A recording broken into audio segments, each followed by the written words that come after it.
Nous allons débuter par la lecture. Faisons la lecture de nos trois textes qu'on va exploiter aujourd'hui.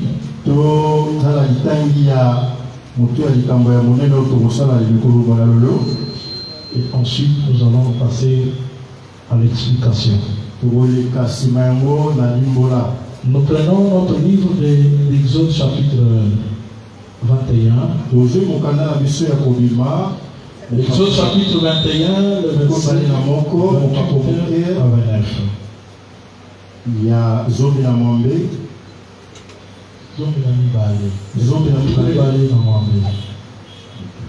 Chapitre 21, verset 28 à 29. Nous lisons tous au nom du Seigneur Jésus-Christ. Nous lisons tous au nom du Seigneur Jésus-Christ. Si un bœuf frappe de ses cornes un homme ou une femme, et que la mort en soit la suite, le bœuf sera lapidé, sa chair ne sera point mangée, et le maître du bœuf ne sera point puni. Mais si le bœuf était auparavant sujet à frapper, et qu'on ait averti, le maître surveillé, le bœuf sera lapidé dans les cas où il tuerait un homme ou une femme, et son maître sera puni de mort. Je prends un autre texte. Nombre chapitre 30. Le verset. Nombre chapitre 35. Le verset 30 à 33.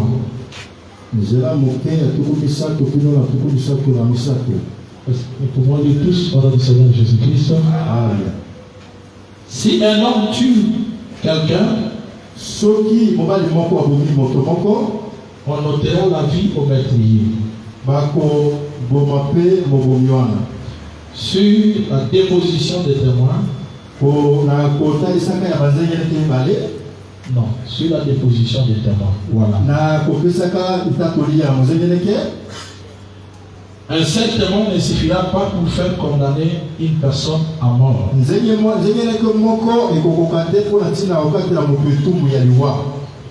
N'accepterez point les rançons pour la vie d'un meurtrier qui mérite la mort. Vous n'accepterez point les rançons.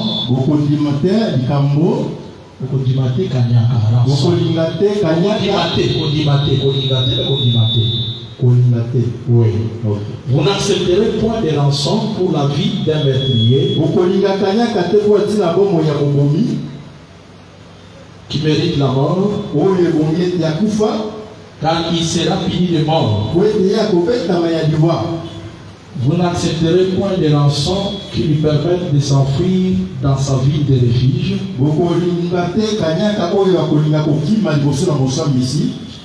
et de retourner habiter dans le pays après la mort du sacrificateur.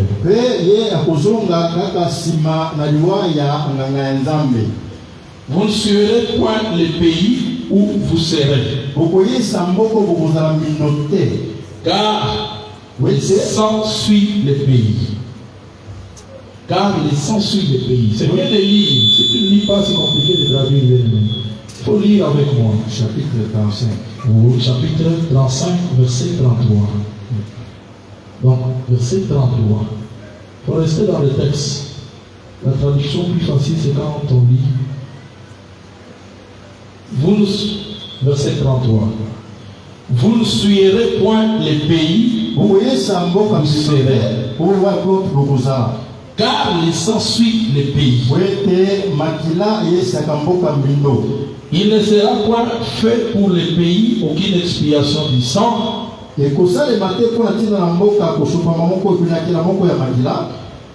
qui sera répandu que par le sang de celui qui l'aura répandu.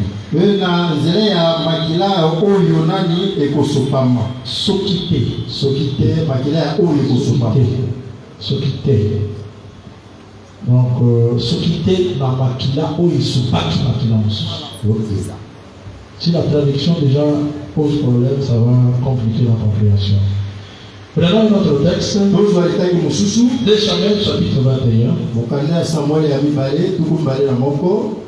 2 Samuel chapitre 21. Je vais lire du 1er au 9e verset. Bon, je serai obligé de sauter pour gagner du temps. Lisons tous ensemble. Je préfère qu'on lise tous ensemble. Nous lisons au nom du Seigneur Jésus-Christ. Je suis le texte, c'est bon? Verset 1er à 9. Du temps de David, il y eut une famine qui dura 3 ans.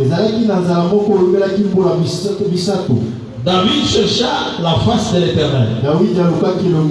Et l'Éternel dit, c'est à cause de Saoul et de sa maison sanguinaire. C'est parce qu'il a fait périr les Gabaonites. Le roi appela les Gabaonites pour leur parler.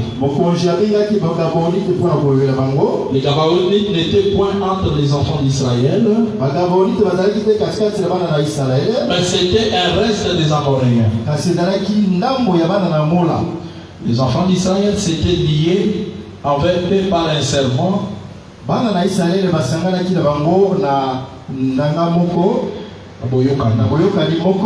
Et néanmoins, Saoul avait voulu les frapper dans son zèle pour les enfants d'Israël et de Juda.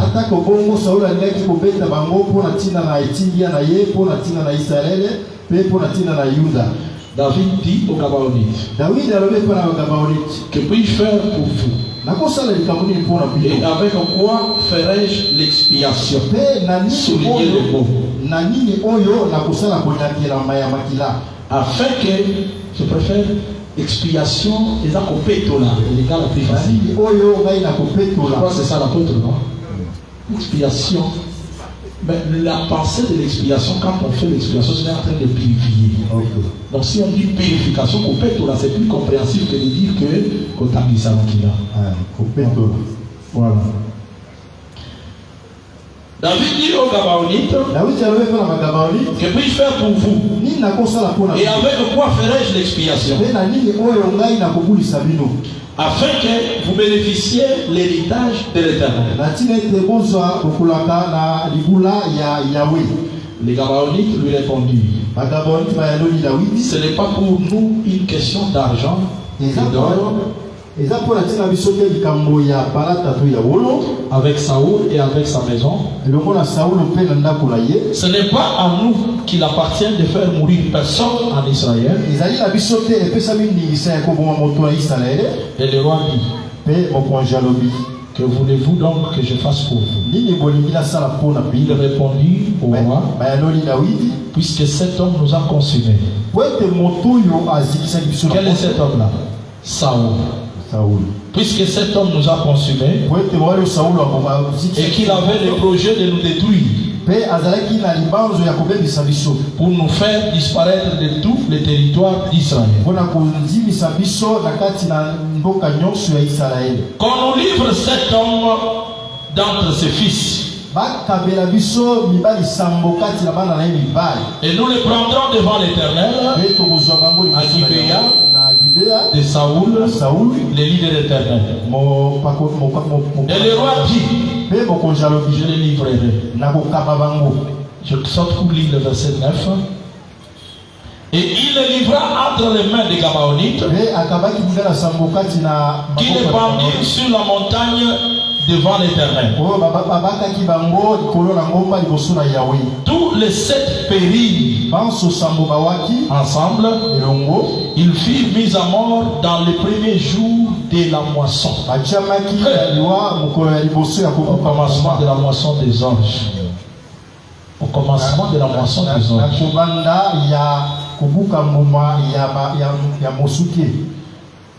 Que le Seigneur vous bénisse. Amen. Que le Seigneur vous bénisse. Amen. Je vais faire encore une démarche très rapidement. Mais je voudrais déjà vous dire que soyez errés. Soyez errés parce que vous vous retrouvez devant le roi des rois. Vous vous retrouvez devant la table, autour d'une table, dont seul le Seigneur, il est le serviteur. Et lui, quand il accepte de servir sur la table, vous ne serez jamais déçu. Vous ne sortirez jamais affamé. Parce qu'avant même que tu lui dises ce que toi tu veux manger, lui connaît le désir de ton cœur. Et quand il va te servir, il te donnera effectivement la nourriture qui te convient. Que le Seigneur bénisse son frère. Donc dans notre texte, je suis sur le bête si j'ai frappé. Le bête si j'ai frappé. Voilà. Donc, le bête qui est si j'ai frappé. Nous avons expliqué dans ce texte ici. On nous dit que si le bête frappe un homme ou une femme de ses corps, et que la mort en soit la suite, le bête sera lapidé et sa viande, sa chair ne sera pas mangée. Nous avions expliqué ça dans la dimension prophétique, dans la révélation, bien sûr. Et les détails, nous avons expliqué presque chaque phase de ce verset. Mais ce que je fais, et que chacun retienne que l'instruction que nous tirons de ces versets, c'est une instruction qui nous amène aussi dans la vie pratique, à nous conformer à la doctrine du Seigneur Jésus. Que vous compreniez que l'Église ne marche pas comme un club d'amis. L'Église ne marche pas comme une mutualité. L'Église ne marche pas autour d'un statut que les gens se sont convertis. On va faire ceci, on va faire cela. Oui, par rapport à la loi, pays dans lesquels nous nous retrouvons, nous pouvons avoir un statut. Mais retenez que la chose qui domine sur l'Église, ce n'est pas d'abord le statut, mais c'est d'abord l'enseignement des apôtres et des prophètes. Ça veut dire que nous, notre référence primordiale, c'est d'abord ce qui est écrit dans les Écritures. Que le Seigneur bénisse vous. Pour dire que les statuts, nous le faisons pour nous conformer à la loi. Un frère qui a affairé, un frère qui a affairé, nous pouvons nous permettre aujourd'hui même de lui donner la fonction de pasteur dans les statuts. Mais dans le fonctionnement de l'Église, il n'est pas pasteur. Mais il nous sert seulement pour obtenir un document à la justice. On peut le placer comme représentant légal, mais il n'est pas pasteur. Mais dans le fonctionnement de l'Église, c'est un frère que nous pouvons excommunier à tout moment s'il ne marche pas conformément à la doctrine. C'est dans le fonctionnement de l'Église, ce n'est pas lui qui dirige. Donc pour vous dire que ce qui nous réunit d'abord, c'est la doctrine. Et cette doctrine, bien que j'aime beaucoup prêcher la révélation, mais je me sens dans l'obligation de commencer à revenir de temps en temps sur la doctrine pour que beaucoup d'entre nous comprennent pourquoi nous venons nous réunir ici. Pourquoi nous nous rassemblons ici. Nous ne nous rassemblons pas pour qu'on soit dominé par quelqu'un parce qu'il est le plus âgé dans notre tous. Non. Nous ne nous rassemblons pas pour qu'on soit malmené par quelqu'un parce que c'est lui qui paye notre loyer chaque fin de mois. Ou c'est parce que c'est celui qui donne beaucoup d'argent. Mais nous nous rassemblons pour être dominés par l'enseignement de Jésus.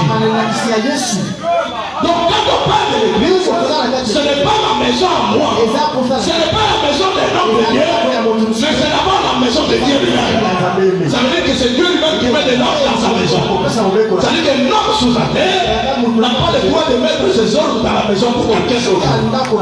Le plus grave, c'est la maison de l'Éternel lui-même. Même si Moïse avait construit le tabernacle avec tous les détails que Dieu lui avait demandé, il a fait selon le modèle. Mais le jour où Dieu devait descendre pour confirmer qu'il a créé cette maison-là, parce qu'il lui avait dit que le jour où tu feras tout ça selon le modèle, moi l'Éternel, je descendrai et j'habiterai au milieu de lui. Alors le jour où l'Éternel devait descendre, Dieu a fait quelque chose de plus important. Ni Moïse, ni Aaron, personne n'est resté dans la table. Tout le monde dehors. Pour dire que cette maison ne vous appartient pas. Tout le monde dehors, mais c'est l'Éternel qui descend. Parce que vous comprenez ça, frère. Pour dire que l'église est la maison de Dieu. Je veux qu'aussi longtemps que tu seras avec nous, même si tu changes de vie, tu quittes cette assemblée, tu vas dans une autre vie, mais que tu comprennes que dans l'assemblée des saints, ce qui domine, c'est d'abord la doctrine, frère. C'est l'enseignement. On peut laisser passer quelque chose aujourd'hui, mais tâche que cela ne sera pas une habitude, frère. Si cela se répète encore, nous sommes obligés de prendre les Écritures, les lire, frère, et les lire pour te témoigner que les Écritures au-dessus de tout le monde, frère. Le Seigneur bénisse, frère. Je veux que chacun retienne cela. Je vais commencer par la doctrine, parce que je sais qu'à la fin, un peu de vin va vous servir. Mais que je veux que chacun retienne dans ce verset, on reproche à ses vies. On dit qu'il était si à frapper. Lorsqu'il a frappé, on doit les lapider.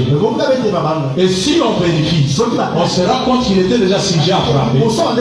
On ne le laissera pas. Mais cette fois-ci, et le maître, et le bébé, tous les seront tués. Que le Seigneur bénisse.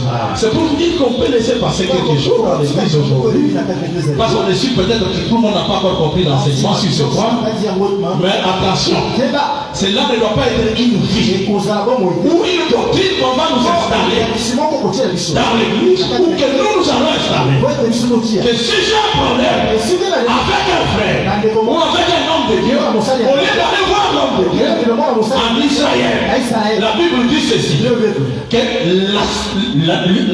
donc l'Urim et le Thummim, l'Urim et le Thummim, c'est par ici que tu vas écouter très bien. L'Urim et le Thummim ont été donnés à l'homme qui est saint. On n'a pas donné à n'importe qui l'Urim et le Thummim. On l'a donné à l'homme qui est saint.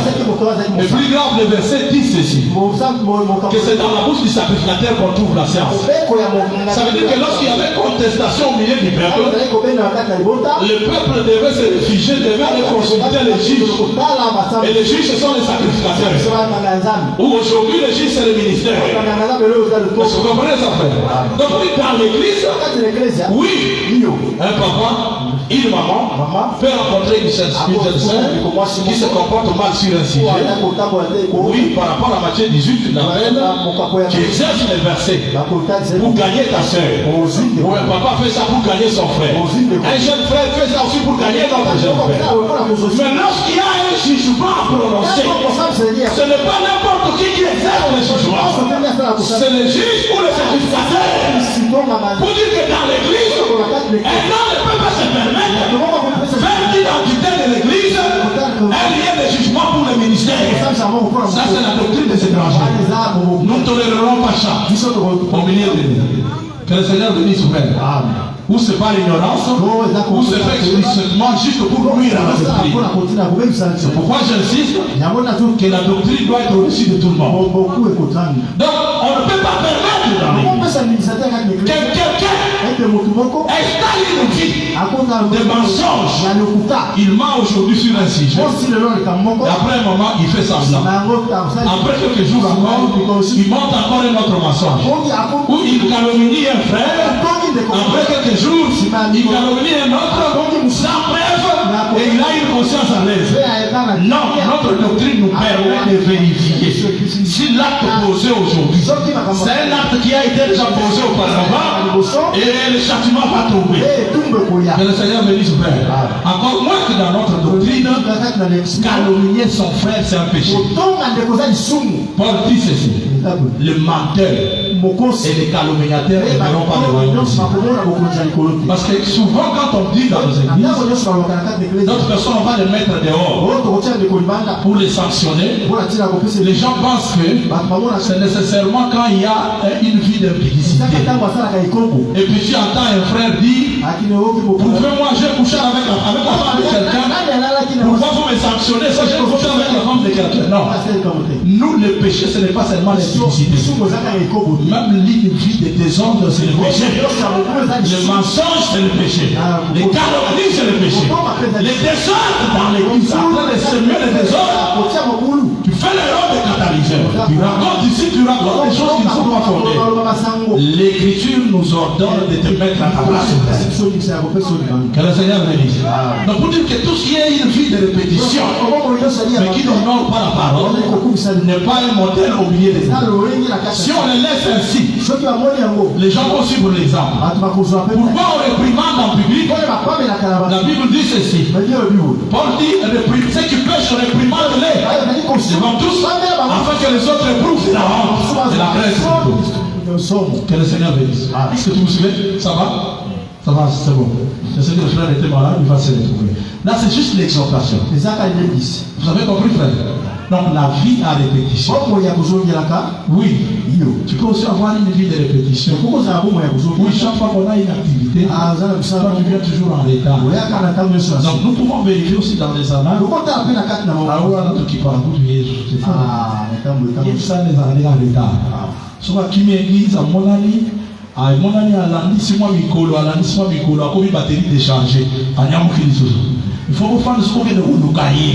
Il y a un moment où il y a un mode opératoire. Donc, dès que ça vous a un Congo, ce qui a tambouré à l'église, à qui il a l'église. Au lundi, il y a un zombie. Il vit à répétition. Pour vous soutenir au petit calme, on va dire, tu y es vu à Salaka Congo. Donc, les dames sont là. Vous comprenez, frère? Que le Seigneur bénisse. Que le Seigneur bénisse. Est-ce que je peux avancer? C'est ça l'instruction, frère. On avance, frère. Que le Seigneur bénisse. Que le Seigneur bénisse. Est-ce qu'on peut commencer à prendre les vins? On avance, frère. Que le Seigneur bénisse. Le verset qu'on a mis dans Nombre dit quelque chose de très important. Nous avons lu un verset dans Nombre qui est très capital. Je voudrais lire aussi un verset que je n'ai pas lu en passant pour que vous compreniez la démarche que je vais faire. Genèse 9, verset 5. La Bible dit ceci. Genèse 9, verset 5. Sachez-le aussi. Je demanderai le sang de vos âmes. Je le demanderai. Donc, je le demanderai le sang de vos âmes. Je le demanderai à tout animal. C'est pas ça, frère. Lis l'écriture avec moi. Je reprends. Sachez-le aussi, je le demanderai le sang de vos âmes. Je le demanderai à tout animal.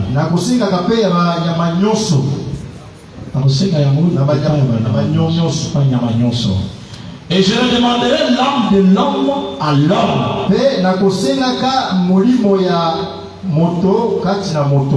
Pas une moto, c'est simple. Pourquoi ça une moto? Je le demanderai l'âme de l'homme à l'homme. Non.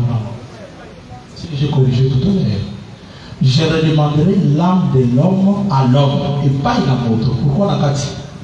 Je le demanderai l'âme de l'homme à l'homme. Oui. Je peux avancer? À l'homme qui est son frère. Papa Pierrot, cette interruption a fait perdre le fil des idées à ceux qui écoutent la lecture. On reprend le verset. Restez fidèles. Sachez-le aussi. Je le demanderai le sang de vos âmes. Je le demanderai à tout animal. yango na nyamonduso. Et je redemanderai l'âme de l'homme à l'homme. Voilà, à l'homme qui est son frère. Que le Seigneur bénisse. Regarde dans ce texte. Dieu dit ceci. Je redemanderai le sang de l'homme à tout animal. Je redemanderai le sang de l'homme à l'homme. Mais à la fin, il précise, pas n'importe quel homme. Mais je le demanderai à l'homme qui est son frère. Je le demanderai à l'homme qui est son frère. Est-ce que vous comprenez, frère? Il a commencé par je le demanderai le sang de vos âmes à tout animal. Mais à la fin, il dit je le demanderai le sang de l'homme à l'homme qui est son frère. Est-ce que vous comprenez, frère? C'est-à-dire que si tu n'es pas le frère de celui pour qui le Seigneur est en train de se venger, il ne te demandera pas son sang. Vous comprenez, frère? Que le Seigneur bénisse. Est-ce que je n'ai pas avancé? Je vous sens un peu lourd. Je vais avancer, frère. Nous avons lu l'écriture dans Nombre chapitre 35, verset 30 à 34. Aujourd'hui, je ne te sens pas. Je t'ai dit que tu n'es pas encore à point. Tu es malade, tu es soukir. Je t'ai dit que tu sais soukir, repose-toi. Celui-même qui me conseille me dit qu'il va dans un but de respecter santé. Je lui ai supplié, j'ai dit papa, aux allants soukir, aux obéla, pémanano. Je sens qu'il a malade. Qui se zone les autres quand même. Alors, regardez, frère. Dans ce texte-là, nous avons dit ceci. Si un homme tue quelqu'un, son âme aussi sera ôtée. Donc lui-même aussi doit mourir. Mais seulement, on ne condamnera pas quelqu'un à mort sur base d'un seul témoin. Que le Seigneur bénisse. Amen. Sur base d'un seul témoin, on ne peut pas le condamner. Il faut attendre qu'il y ait plusieurs témoins. Et l'Écriture dit ceci. Tu n'accepteras pas un rançon quelconque pour quelqu'un qui est condamné à mort. Donc celui qui est condamné à mort ne te présentera jamais un rançon. Tu prends les rançons, tu dis lui est libéré. Donc en français, facile. Donc les rançons, c'est quelque chose du genre, je suis accusé. Et la justice me condamne. Quand la justice me condamne pour quelque chose que j'ai fait, il a trouvé que je suis condamnable. Je vais faire 10 ans de prison. Vous avez déjà entendu en Europe, on dit qu'on l'a condamné pour 10 ans de prison. Mais seulement il ne fera pas 10 ans en prison parce qu'il a payé un prix. Ce prix-là est considéré en français comme étant les rançons. C'est-à-dire qu'au lieu de purger la peine de 10 ans, mais l'argent qu'il a payé paye cette peine-là. Donc les rançons, c'est quelque chose qui remplace celui qui devait être condamné. Et l'Éternel interdit que celui qui a tué, qui doit être condamné, ne peut pas payer un rançon. On accepte les rançons pour lui, on les laisse libres. Non. Et il fait ça pour dire que vous n'accepterez pas les rançons de peur que lui puisse s'enfuir dans la ville de l'Église. Que le Seigneur bénisse. Amen. Que le Seigneur bénisse. Amen. Donc, en avançant, dans ce texte-là, on nous a dit ceci. Qu'on fera l'expiation de la ville qui a été essuyée à cause des morts. On ne peut faire l'expiation de cette ville-là avec le sang de celui qui a tué. Donc c'est seulement avec le sang de celui qui a tué qu'on peut faire l'expiation pour purifier la ville qui a été essuyée à cause des morts. La question que nous posons, c'est celle de savoir comment le sang de celui qui a tué, c'est quelqu'un déjà essuyé.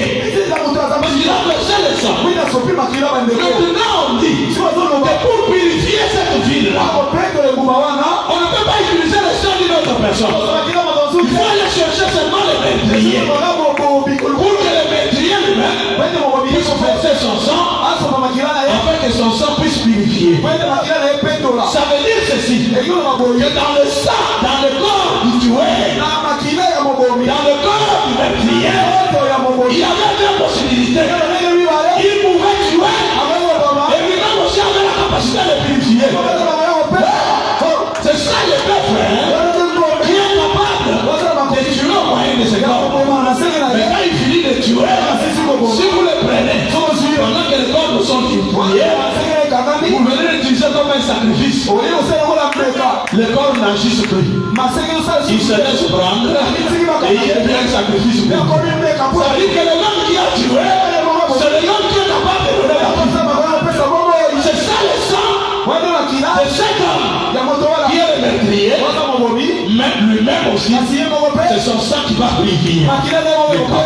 Que le Seigneur bénisse au Père. Amen. Que le Seigneur bénisse. Amen. Donc on vous dit ici, attention, comme il a tué, le Seigneur sait qu'il ne peut pas demander le sang de l'homme et demander le sang de l'homme à quelqu'un d'autre. Un étranger, non. Mais il demandera le sang de quelqu'un seulement à son frère, homme, comme lui. Ça veut dire qu'après un moment, c'est vrai que le meurtrier ne se fait pas voir. Mais quand on a besoin seulement de son sang, on ne va pas prendre le sang de quelqu'un d'autre. Comme il a le meurtrier, il faut chercher le sang de celui qui est le proche ou celui qui est mort. Il faut qu'on cherche le sang de celui qui est proche de lui. C'est quoi que frère? Amen. Que le Seigneur bénisse. Amen. Est-ce que je peux avancer? Je peux avancer, frère. Je peux avancer. Regardez ces choses. Regardez. Dans les textes qu'on a dit, nous avons expliqué depuis vendredi très rapidement que le Seigneur dans le jardin d'Éden, il était le vrai tueur d'Adam par la loi. Comme il a tué par la loi, on avait besoin de témoins pour les condamner.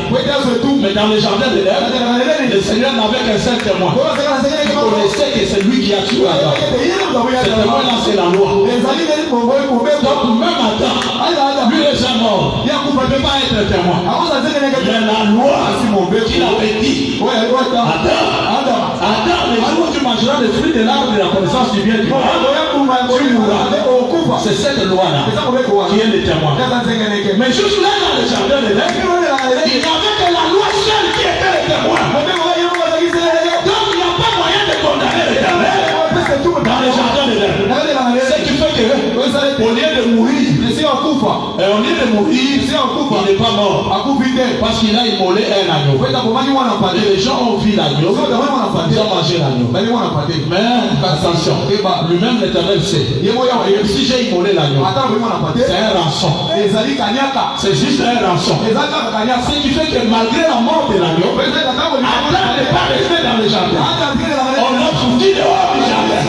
On dit que ce qu'on a donné ici, en réalité c'est un rançon. Ce n'est pas le sang de celui qui a tué qui a été versé. Parce que pour qu'il y ait expiation, il faut seulement qu'on verse le sang de celui qui a été meurtrier. Ce qui veut dire que comme le Seigneur il n'avait que la loi qui était le témoin seul, la Bible prévoit en cas d'accusation, il faut 2 ou 3 témoins.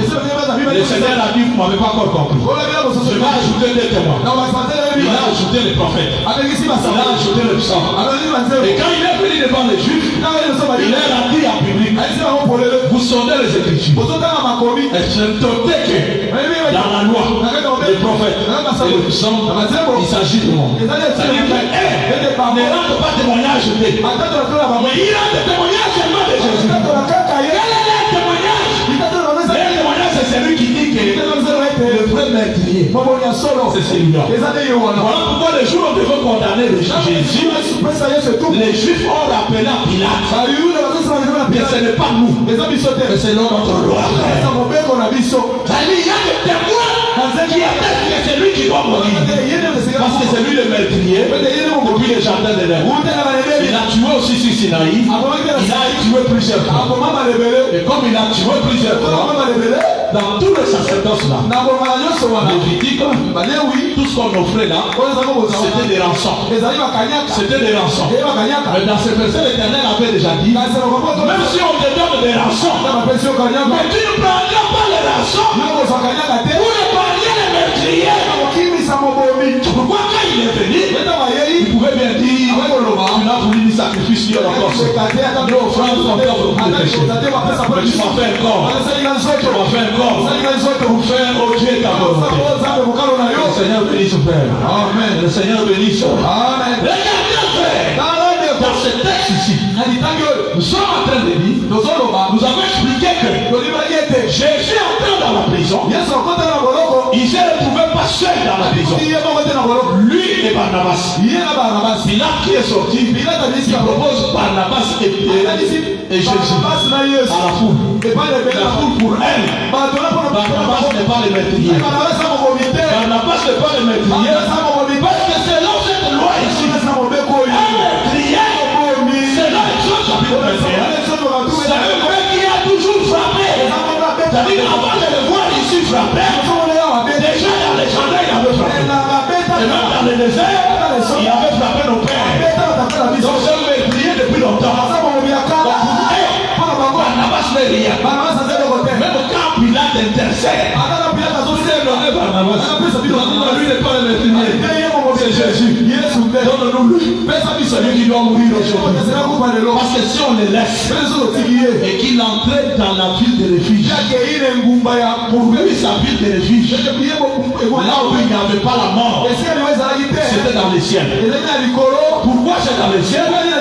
Tu verras que Jésus, c'est un agneau prédestiné avant la fondation du monde. Prédestiné ne veut pas dire mort avant la fondation du monde. Prêchez bien les Écritures avec des vous comprenez, frère? Amen. Jésus n'est pas un agneau qui a été tué avant la fondation du monde. Si tu avais péché comme ça, pour retirer. Avant la fondation du monde, Jésus c'est un esprit. Et en tant qu'esprit, il ne meurt pas. Mais pour qu'il meure, il faut qu'il porte un corps. Et pourtant porter le corps, c'est quitter le ciel et puis venir sur la terre des hommes. Quand il est venu sur la terre des hommes, il a porté le corps. Cette fois-là maintenant, on peut mourir.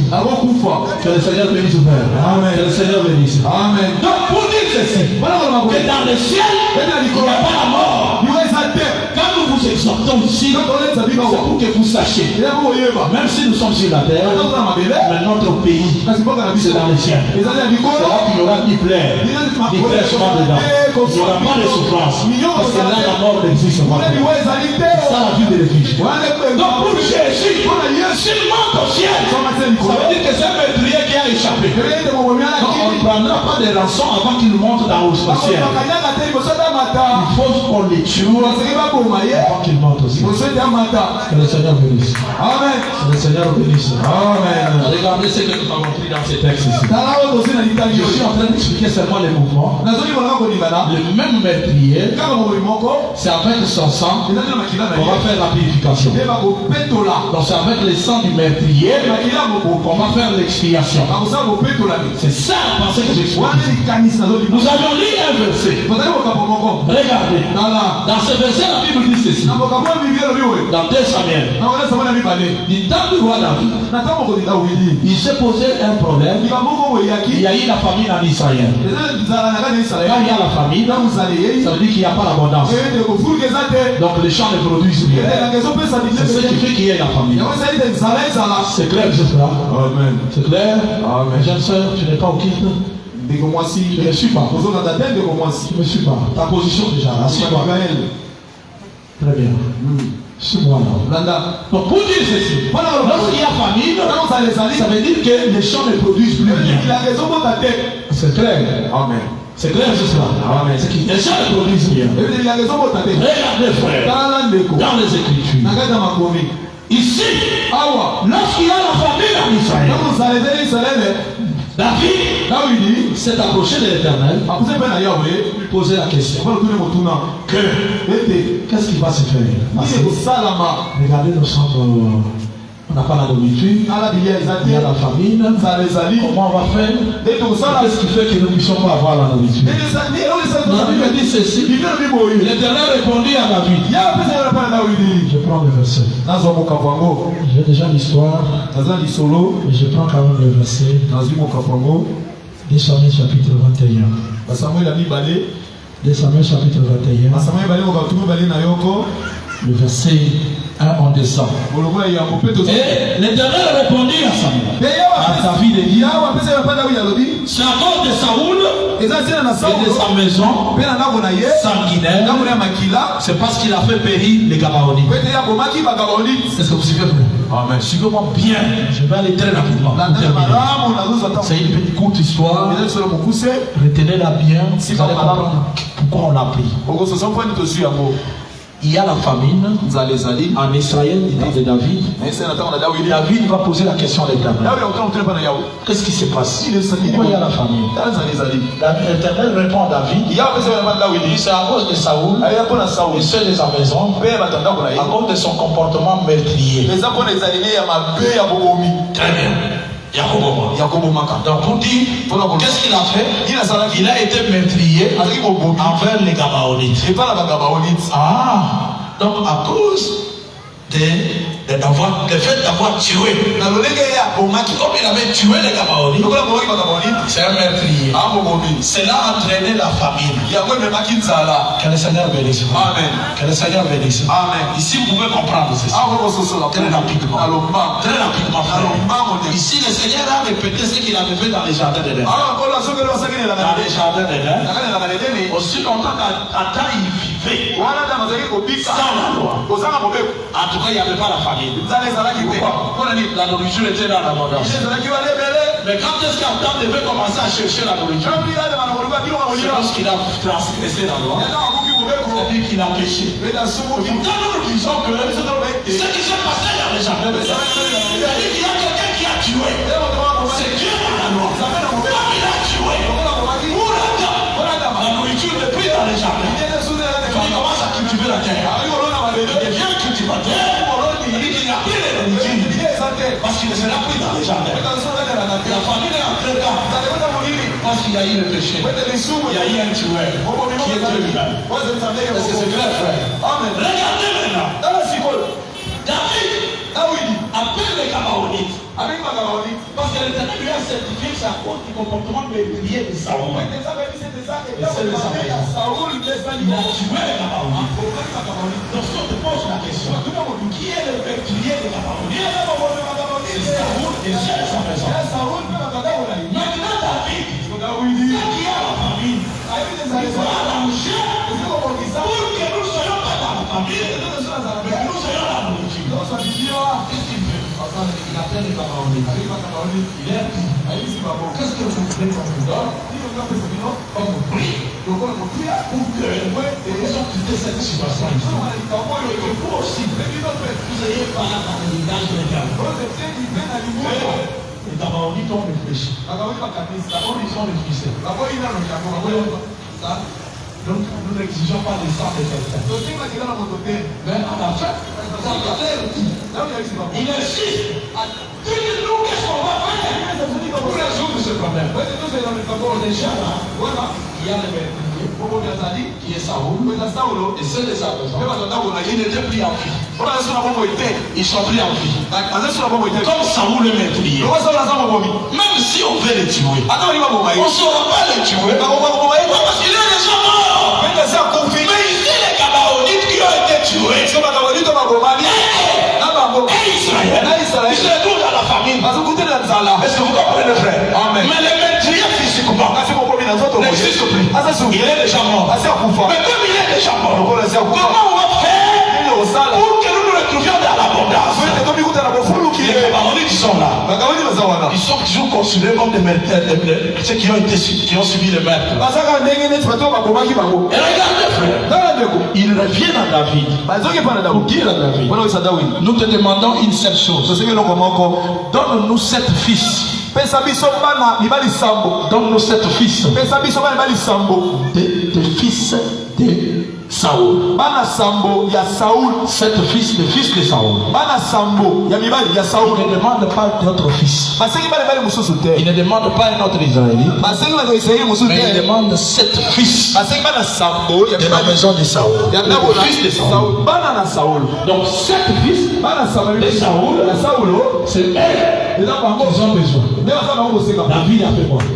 Il est parti, il a pris 7 fils de Saoul.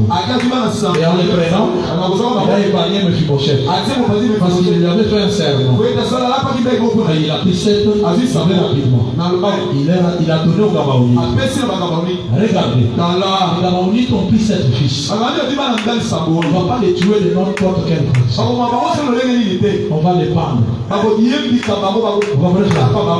Mais les 7 fils qui meurent ici, ils ne sont pas n'importe qui. J'ai le frère, il est en train de se dire. Donc, les 7 fils qui meurent ici, ils ne sont pas n'importe qui en Israël.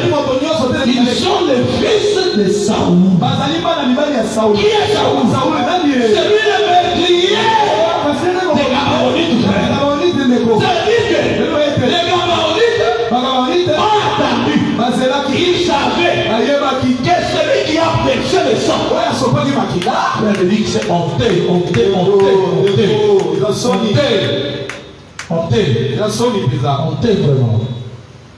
Que ce soit toi qui fais ça.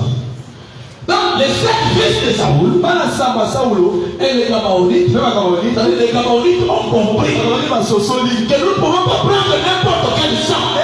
Pourquoi? Parce que c'est notre nombre.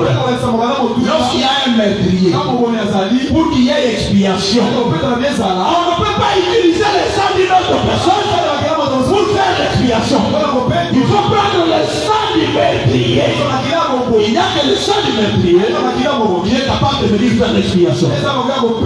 Maintenant, comme le meurtrier est déjà pris, on ne prendra pas n'importe qui. Notre meurtrier c'est Saoul. On prend ses fils.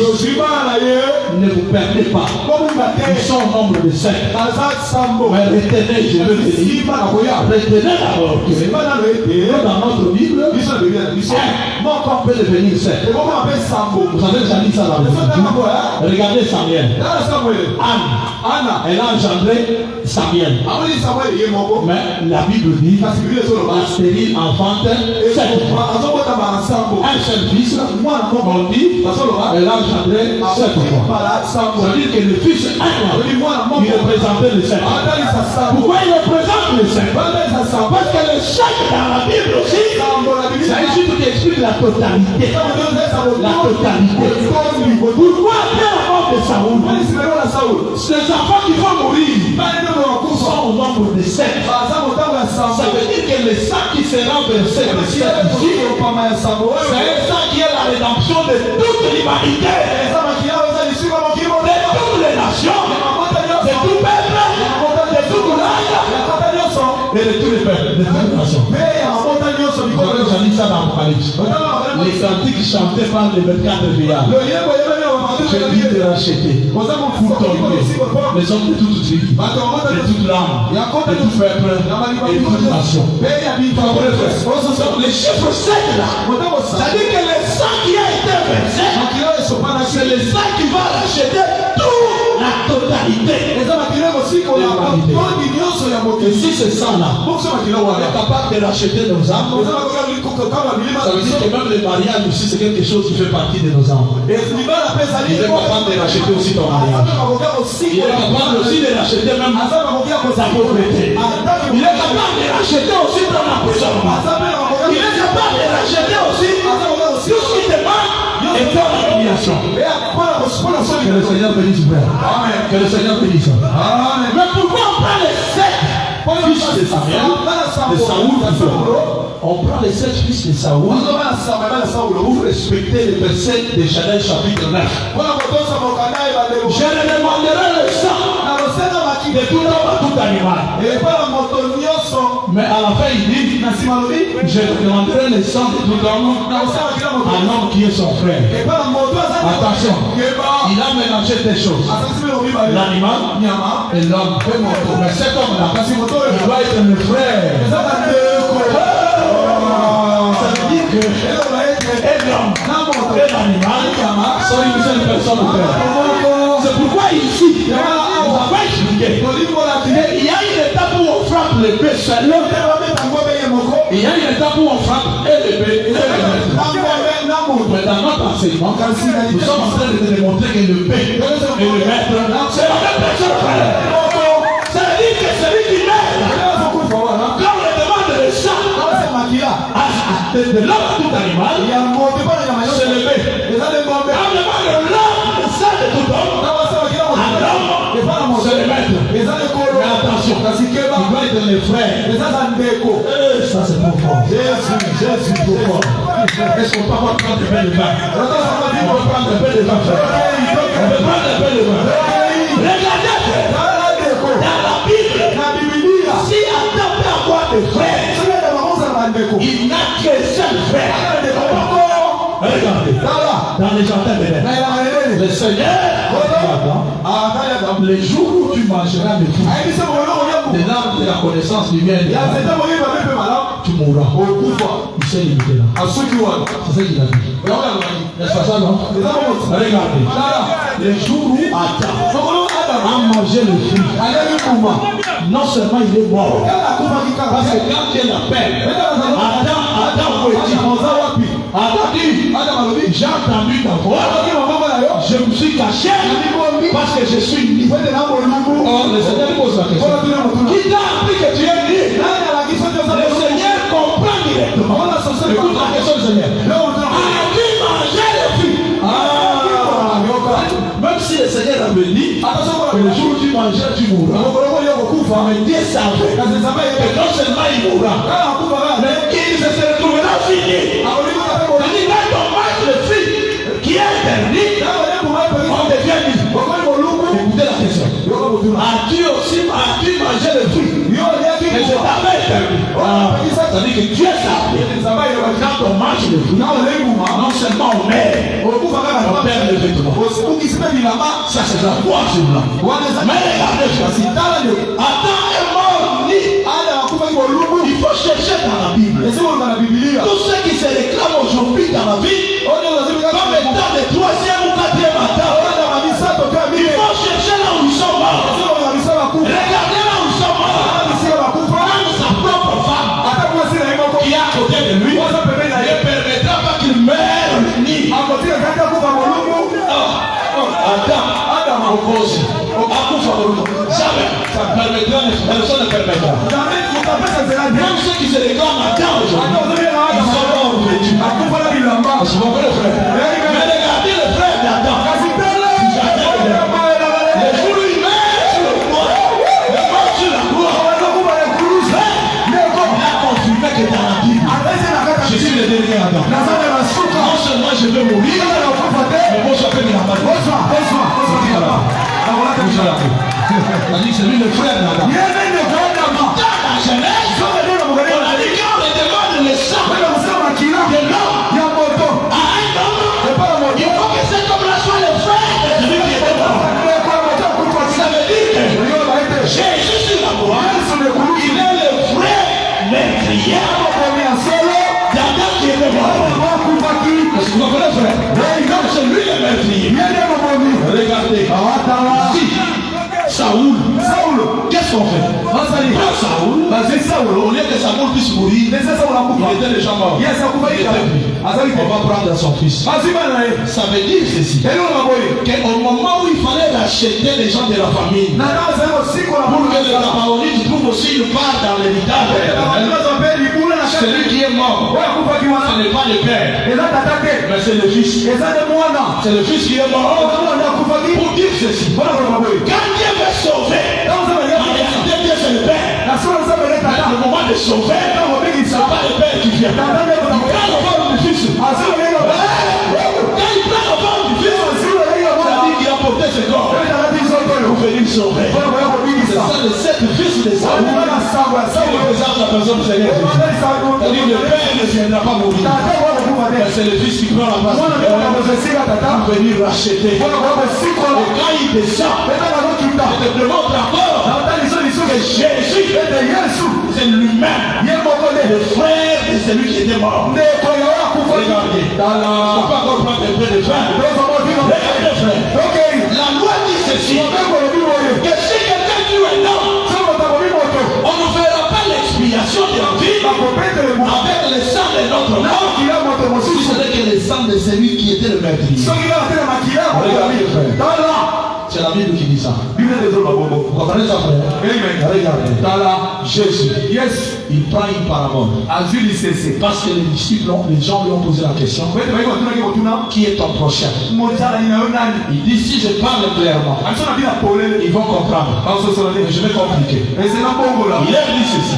L'homme partait de Jérusalem et il est sorti pour aller à Jéricho. Comment un homme passe de Jérusalem?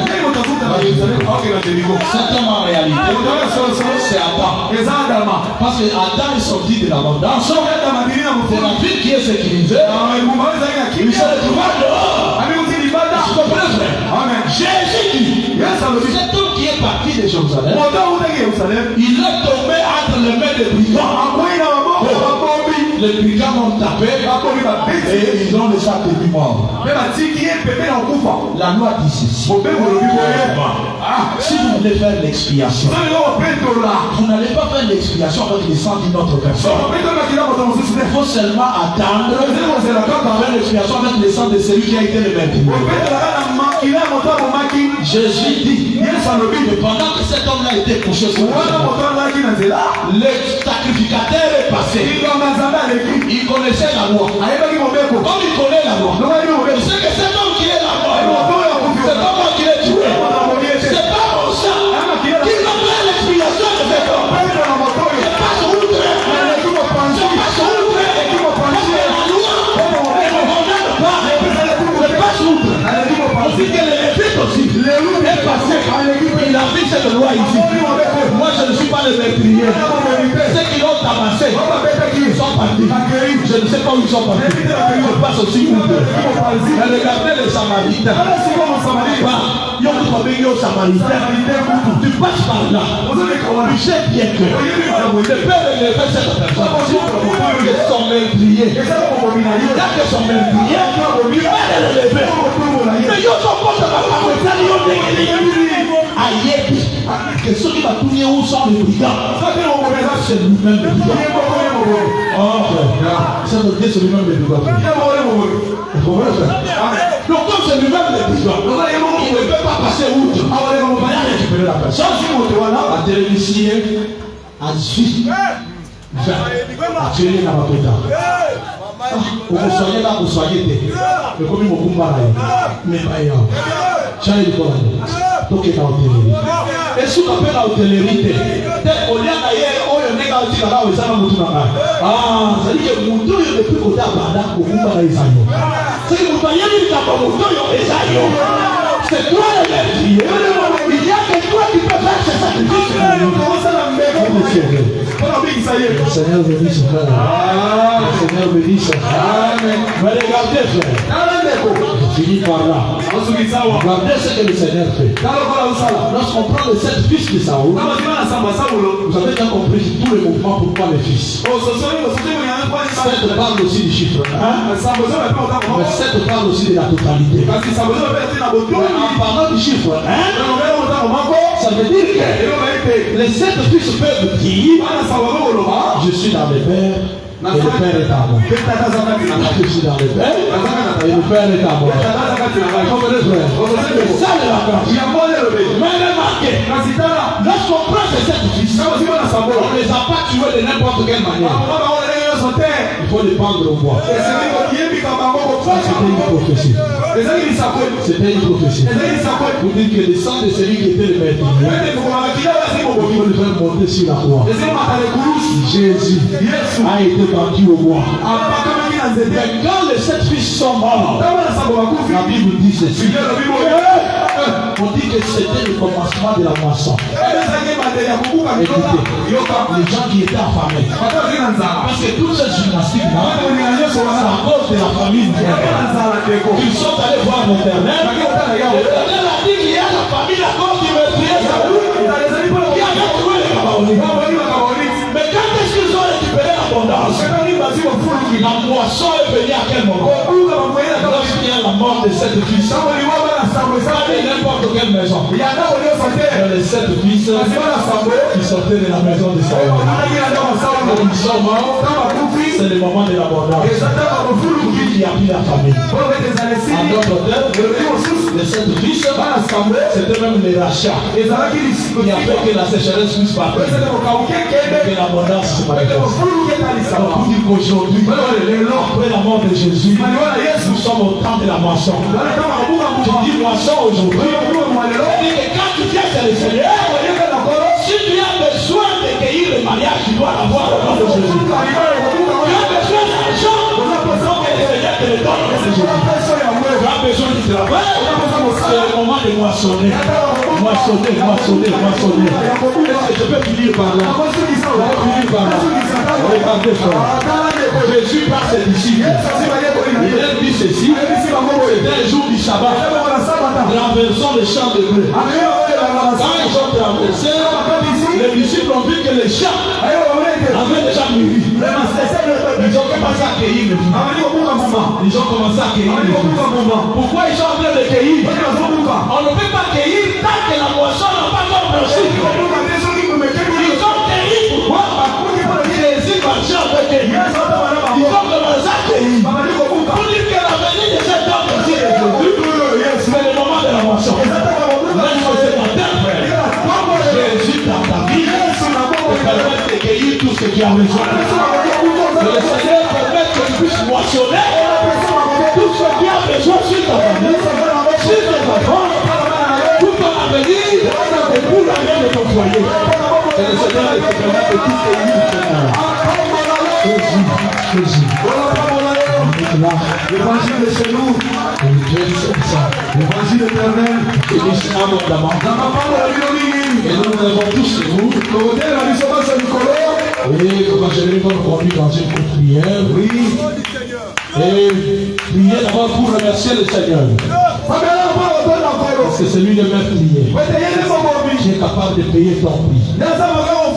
En élevant cet homme qui était tombé sur le chemin de Jéricho, il a prouvé que c'est lui le frère le plus proche de cet homme-là. Tout le sang de cet homme-là ne peut être redemandé à une autre personne si ce n'est que lui-même. Prions tous au nom du Seigneur Jésus. Pour la parole que tu as écoutée, prions tous au nom du Seigneur Jésus.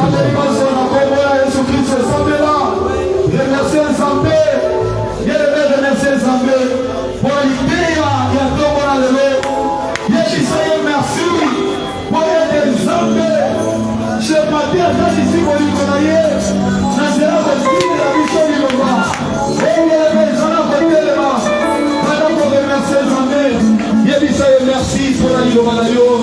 Merci pour la Boligonayo. Merci pour la Mbolo à Salayo.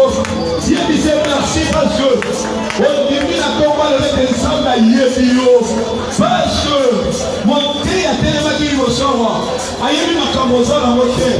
Aïe, ma camosa dans mon cœur. Mais jamais, oui, on s'appelle à la tombe de l'eau. Aïe, ma camosa dans mon cœur. Car le la tombe de l'eau. Est-ce que vous voulez dire merci? Et ça savait merci. Vous savez, il y a un peu de ça va concentrer. Ça va concentrer. Yeshua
sécheresse, c'était le temps de la famine. Mais après le mort, la famine Syrie, sécheresse Syrie, et comme il tombe il y a moisson, et comme il tombe il y a abondance. Bien aimé dans le Seigneur, mon salaire, et là, vous êtes résumé dans mon salaire Kouloussou. Mon salaire Kouloussou est dans cette prédication. Il y a moyen de récupérer Oyobungaki. Dans cette prédication, dans cet évangile, il y a moyen de récupérer Oyobungisaki. Sokomungisaki, l'imala na yo, bien aimé. Tozazana na konima. Sokomungisaki l'imala na yo. Sokomungisaki santé na yo. Sokomungisaki nyonso ya yo. Bien aimé, tozosambela. Koyebisa nzambe. Ete na tongwa lelo. Na récupérer santé na ngai. Na tongwa lelo. Na récupérer nyonso ya ngai na bungisaki. Na tongwa lelo. Na récupérer mabota na ngai. Bandako récupérer nyonso ya yo. Bandako récupérer. Au nom de Jésus, au nom de Jésus, nous allons récupérer. C'est le moment de la moisson. Dans cette prédication, dans cet enseignement, il y a moyen. Il y a récupérer, il y a récupérer,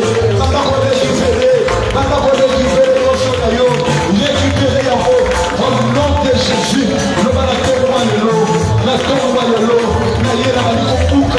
nazobuka mosala na ngai, nazobuka mosala na ngai, natomba lelo, nazobuka bozwi na ngai, bozwi na ngai ezalaki quelque part, natomba lelo, nazobuka yango, nazorécupere yango, moi je revenir aussi récupérer, ozorécupere yango, santé ozala moko eza yo te, récupérer santé na yo, bamosusu santé na bango bakoka yango quelque part, bamosusu bakoka na bango bakoka yango quelque part, bamosusu bozwi na bango bakoka yango quelque part, mais à cause ya l'idée, pourquoi le lot, oye tobandi korécupérer, ale bana korécupérer na yo, le bana zorécupérer, le bana zozwa, eza ya ngai, nazozwa yango, nazozwa yango, nazozwa yango, nazozwa yango, au nom de Jésus, nazorécupérer, allez récupérer yo.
Jésus. Seigneur, nous te sommes infiniment reconnaissants pour le message de ce matin qui dit dans le livre d'Isaïe chapitre 55 à partir du verset 10, comme la pluie et la neige descendent et n'y retournent sans avoir arrosé, fécondé la terre, fait germer les plantes sans avoir donné la semence au semeur et le pain à celui qui les mange, ainsi à l'esprit de ma parole qui sort de ma bouche. Autant si était ce qui est permis, et Zapona est exécuté volonté na yo. Et Zapona est accompli dessein na yo. Volonté na yo na zone pima. Ils ont été peuple écoute dans la saison en moisson. n'a moni la Bible, après avoir immolé l'agneau dans Exode 12, et qui trésor m'a été envoyé la mango, ce mois sera pour vous le premier de mois de l'année. Donc, l'immolation de l'agneau est introduisant qui va avoir un programme naïo, introduisant qui peuple le calendrier prophétique naïo. C'est-à-dire, je crois à cause de l'œuvre de la croix, où ils ont enseigné sur la tombe à l'élo, on rappelle le peuple où il était dans un programme naïo, on rappelle le peuple où il était au quotidien dans la saison il y a abondance. On rappelle le peuple où il est au quotidien dans Jésus-Christ, dans la saison il y a prospérité là-bas. Na kombo na Yesu Kristo lokola monoko na yo oyo tapisa nazo proclamer au Dieu après avoir écouté ce message nazo ya proclamer guérison na bobo ya moko na moko oyo nyonso santé na ezalaki détruite oyo nyonso sécheresse efanelaki ye mais à cause ya message oyo nzambe moisson et comme un partage na ye na kombo na Yesu Christo Yahweh, je crois par ce message les âmes affligées aza consolé na tombo ya lelo Yahweh Yesu Christo tika kombo na yo ekumama ye kombo na yo enetonama. Je crois Seigneur mite oyo ekozonga te ezangi ye quelque chose na bandako ya peuple oyo ezangi ye quelque chose dans les familles ezangi ye quelque chose dans la vie de ce peuple Seigneur Yahweh glorifie ton nom Seigneur. Il est écrit, c'est par ta puissance que nous connaissons ta grandeur. Jésus-Christ, mon Dieu, mon roi, accomplit les miracles, Jésus, dans la vie de ce peuple, à cause d'un message Oyo. Oyo Tesla Tombalelo.